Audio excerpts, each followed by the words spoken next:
నిరుద్యోగుల సమస్యల గురించి కూడా ఇక్కడ మనందరం చర్చించాం అధ్యక్ష గతంలో మనం చూసాం గత ప్రభుత్వం 2,30,000 పెండింగ్ పోస్టులు భర్తీ చేస్తున్నారు అధ్యక్ష. అది జరగలేదు. నిరుద్యోగులు కూడా పెద్ద ఎత్తున మన ఎన్డీఏ ప్రభుత్వాన్ని ఆశీర్వదించారు, దీవించారు, గెలిపించారు.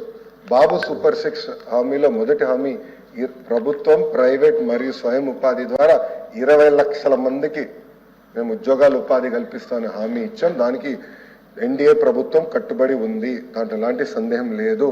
దాంట్లో భాగంగా చంద్రబాబు నాయుడు గారు 5 సంతకాలు చేస్తే తొలి సంతకం మెగా డిఎస్సి పైన ఉంది. ఆ మెగా డిఎస్సి ప్రక్రియ పకడ్బందీగా పూర్తి చేస్తాం. ఆల్రెడీ చంద్రబాబు నాయుడు గారు గౌరవ ముఖ్యమంత్రులు రివ్యూలు స్టార్ట్ చేశారు.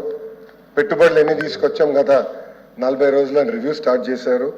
మీరు చూస్తారు కదా, పెద్ద ఎత్తున పెట్టుబడులు వస్తాయి, పరిశ్రమలు వస్తాయి. ఆంధ్ర రాష్ట్రానికి నిరుద్యోగ యువకులకు ఉద్యోగాలు కల్పించే లక్ష్యంగా మేము పనిచేస్తాం అధ్యక్ష.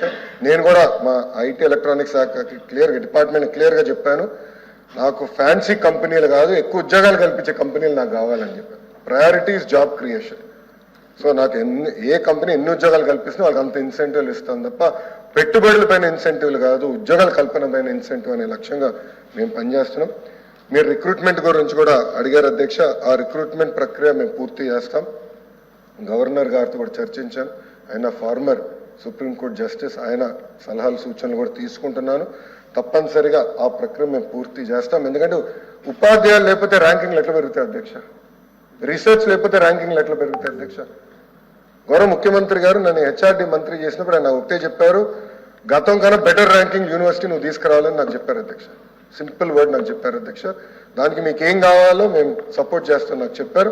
దాంట్లో భాగంగా తొలి అడుగు ఉపాధ్యాయుల నియామకం. అది నేను చాలా పర్సనల్గా తీసుకున్నా, సీరియస్గా తీసుకున్నా.